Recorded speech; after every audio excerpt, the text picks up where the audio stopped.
I'm a black queer woman, and when I came here, I was already an activist.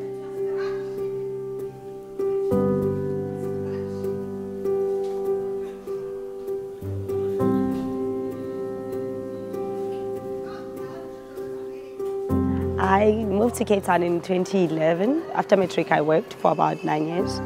And in 2011, I was working as a PA. And there was just like a lot of things, you know, that I felt like, nah, this is not for me, you know. I knew that there was something bigger that I was supposed to do. I knew I wanted to study, but I didn't know how.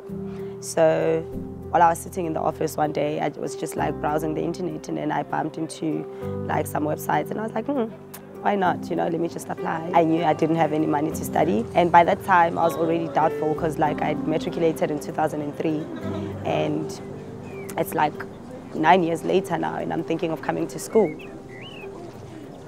So I came to UCT, and it was just a different sort of thing from what I've known growing up in Soweto, and I felt like I didn't have a voice at UCT. My voice didn't matter. I was just like another statistic, a black child. And you're just like confronted by like this ivory towers of whiteness, and it's just like too much.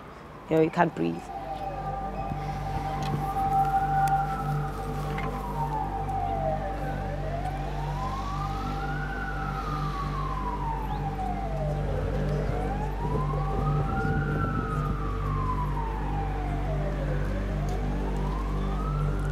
Now the issue of Rockville like just breaks my heart. There's about like 60, 65 students, black students at that, who didn't have a place to stay. All of these students are coming from outside of Cape Town.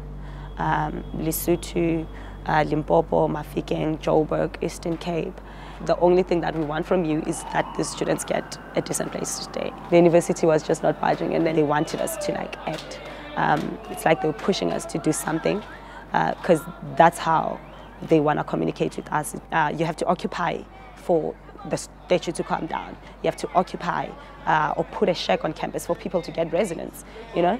And it was just like that type of situation. There was this guy, he was from Lesotho. He called me on the side and he said to me, you know, Sissy, I only have like 20 bucks with me. Like, that's the only money I have. I don't know where I'm gonna sleep. I don't know what I'm gonna eat. And I don't know what's gonna happen tomorrow. My heart broke. I was like, I can't not do anything.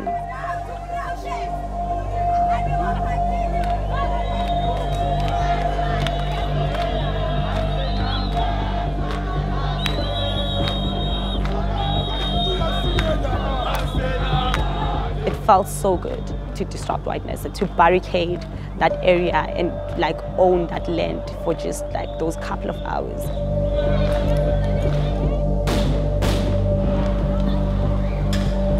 But like at the same time, the kind of violence that you met with in this space, is it worth it?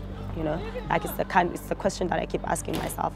Was it all worth it, you know, for this past 4 years to just like subject yourself to so much kind of violence?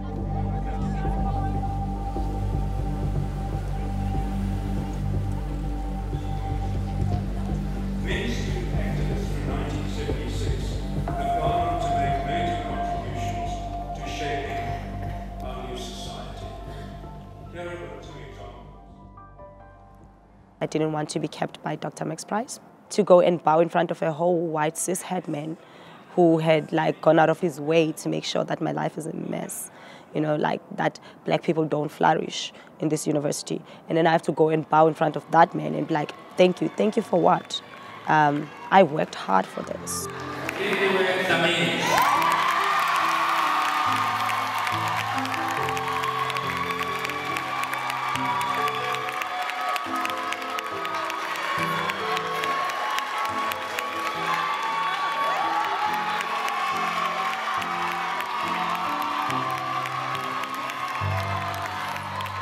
The decolonial project has not reached its logical conclusion. If we still have kids who can't go to school, if we still have women who are not free, if we still have black lesbian women who get threatened to be raped and killed, patriarchy all over, you know, that is why like I will not stop now saying fees must fall. I will not stop now saying end worker exploitation or end outsourcing. I will not stop now because I don't want this only for myself. I want it for other people too.